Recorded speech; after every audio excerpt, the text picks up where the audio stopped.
नमस्कार, cook with रेणूमध्ये आपले मनापासून स्वागत। आज आपण भरल्या वांग्याची चमचमीत भाजी करणार आहोत। भरल्या वांग्याची भाजी कोणत्याही स्पेशल ओकेजनसाठी आवर्जून बनवली जाते।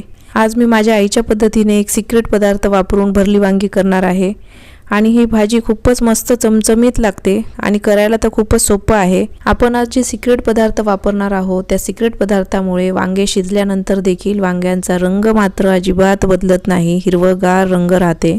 फक्त एकदा तुम्ही या पद्धतीने बनवून पहा, सारखं तुम्ही याच पद्धतीने बनवाल इतकी मस्त भाजी आपली तयार होते। भरल्या वांग्याची भाजी जर तुम्हाला आवडत असेल तर अशा पद्धतीने तुम्ही एकदा ट्राय करून पहा।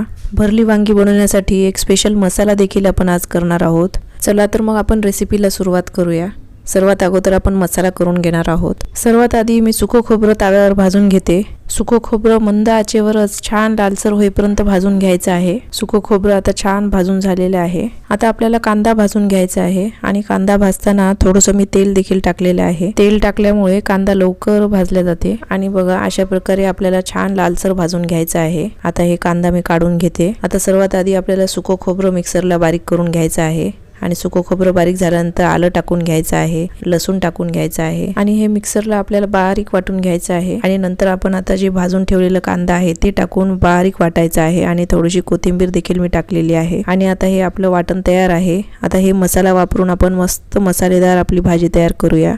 आता ताटामध्ये सर्व मसाले मी एक एक काढून घेते। सर्वात अगोदर आपण वाटण तयार केलेलं ते टाकून घेतलेलं आहे, हळद टाकलेलं आहे, लाल तिखट टाकलेलं आहे। थोडंसं झणझणीत बनवूया आपण आज, त्यामुळे मी लाल तिखट 1 चमचाभर घेतलेलं आहे आणि आता भाजलेलं तीळ आणि शेंगदाण्याचं कूट आपल्याला टाकून घ्यायचं आहे। आता काश्मीरी लाल मिरची पावडर 1 चमचाभर मी टाकलेलं आहे, धनेपूड टाकलेलं आहे, गरम मसाला टाकलेला आहे आणि थोडंसं जिरे पूडही टाकलेलं आहे आणि जाडसर दाण्याचं कूट मी टाकून घेतलेलं आहे। आणि आता आपलं सिक्रेट इन्ग्रेडियंट मी टाकत आहे आणि जे आहे दही, मोठे 2 चमचे दही मी टाकलेलं आहे आणि माझी आई दही टाकून खूप मस्त भरली वांगी बनवते। आज मी तिच्याच पद्धतीने बनवत आहे। दह्यामुळे भाजीला आंबटपणा तर येतेच पण वांग्यांचा रंग सुद्धा टिकून राहते आणि मी मीठ टाकायचं विसरले होते, त्यामुळे मी मीठही टाकून घेतलेलं आहे। आता हे व्यवस्थित आपण मसाला मिक्स करून आता वांग्यांमध्ये भरून घ्यायचं आहे। भरल्या वांग्यासाठी मी पाव किलो ताजे वांगे घेतलेले आहेत आणि मस्त काटेरी वांगे आपल्याला निवडायचं आहे आणि असे थोडेसे हिरवट थोडेसे जांभळट वांगे चवीला छान लागतात आणि असे छोटेच मध्यम आकाराचेच आपण निवडून घ्यायचं आहे। भरल्या वांग्यासाठी खूप मोठे मोठे वांगे आपल्याला घ्यायचं नाही।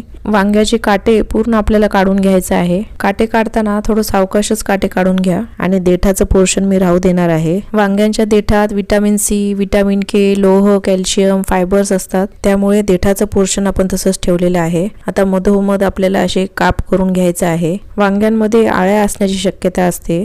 वांगे आपण निवडून जरी आणलेले असले तरी पण एखाद्या वेळेस मध्ये आळ्या निघतात, त्यामुळे वांग्यांना आपण कट देताना व्यवस्थित नीट चेक करून पाहायचं। आणि आता मिठाच्या पाण्यामध्ये आपल्याला हे बुडवून ठेवायचं आहे, कारण वांगे लगेच काळे पडतात, मिठाच्या पाण्यामध्ये काळे पडत नाहीत। वांग्यांना आपण असं पाण्यातच बुडवून ठेवायचं। आता मी कढई गरम करायला ठेवते। कढई गरम होईपर्यंत आपण वांग्यांमध्ये मसाला भरून घेऊया आणि छान व्यवस्थित मसाला आपल्याला भरून घ्यायचा आहे। छान दाबून मसाला मी आता भरून घेते आणि मसाल्याची क्वांटिटी तुम्ही तुमच्या आवडीनुसार कमी जास्त करू शकता। वांगे आपले कमी आहेत त्यामुळे आपण सर्व वांग्यांमध्ये मसाला भरून घेत आहोत। जेव्हा हे जास्त प्रमाणामध्ये आपण भाजी बनवतो तेव्हा मात्र मसाला न भरताच ही भाजी बनवली जाते। सर्व वांग्यांमध्ये मसाला मी व्यवस्थित भरून घेतलेला आहे। आता आपण फोडणी करून घेऊया। कढईमध्ये मी 3-4 चमचे तेल टाकून घेते आणि तेल छान तापलं की जिरा टाकून घ्यायचा आहे। जिरा छान तडतडल्यानंतर मोहरी टाकून घेतलेली आहे आणि आता आपल्याला कांदा टाकून घ्यायचा आहे। कांदा थोडंसं आपल्याला नरम करून घ्यायचा आहे आणि आता थोडंसं मी कढीपत्ता टाकून घेतलेला आहे। कढीपत्ता थोडंसं तेलावर मी परतून घेते आणि आता आपल्याला वांगे सोडून घ्यायचं आहे। आपण मसाला भरून ठेवलेले होते वांगे, एक एक आता सर्व मी वांगे सोडून घेते आणि आता हे वाफेवरच आपल्याला थोडा वेळ शिजून घ्यायचं आहे। पाणी आत्ताच टाकायचं नाही, वाफेवरच आपण थोडंसं हे ठेवूया। वाफेवर शिजवल्यामुळे वांगे लवकर नरम होतात आणि शिजतातही पटकन, जास्त वेळ लागत नाही आणि वांगे आपले ताजेच आहेत त्यामुळे पटकनच शिजणार। आता झाकण ठेवून मी थोडा वेळ शिजून घेते आणि मग तुम्हाला दाखवते। थोडा वेळ वाफेवर ठेवून झाल्यानंतर ताटामध्ये थोडंसं मी गरम पाणी टाकलेलं आहे, कारण बरंचसं मसाला ताटाला लागलेलं होतं। आता थोडा वेळ झाकण ठेवते आणि नंतर तुम्हाला दाखवते।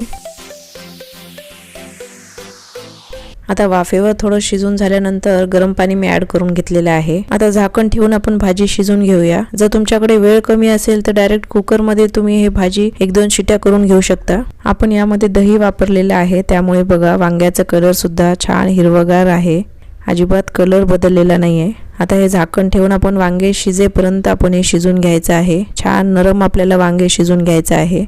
थोड्या वेळाने मी वांगे उलटपुलट करून घेत आहे, म्हणजे वांगे सर्व बाजूने छान शिजले जातात. ग्रेव्ही पण तुम्ही तुमच्या आवडीनुसार पातळ किंवा घट्ट ठेवू शकता. मी अजून थोडंसं पाणी ॲड करून घेतलेलं आहे आणि आता आपण थोडा वेळ अजून ठेवूया. बघा झाकण ठेवल्यामुळे तर्री पण छान आलेली आहे आणि असं मसालेदार भाज्यांना तर्री जर आली तर दिसायलाही खूप छान दिसते आणि खायला तर टेस्टी होतेच. पहा वांग्याचा कलर पाहू शकता तुम्ही, छान मस्त हिरवा आहे आणि छान नरमही होत आलेला आहे. दह्याचा वापर करून भरल्या वांग्याचं तुम्ही आजपर्यंत कधी बनवलेलं नसेल तर एकदा तुम्ही करून पाहाच. इतकी छान चमचमीत भाजी होते की तुम्ही खाल्ल्यानंतर चव मात्र अजिबात विसरणार नाही. भाजी आता छान शिजलेली आहे, वांगेही छान नरम झालेले आहेत आणि रस्सा पहा छान व्यवस्थित झालेला आहे. जास्त पातळही नाही आणि जास्त घट्टही नाही. आणि आता वरून मी थोडीशी कोथिंबीर टाकून घेते आणि आता मी गॅस बंद करून घेते.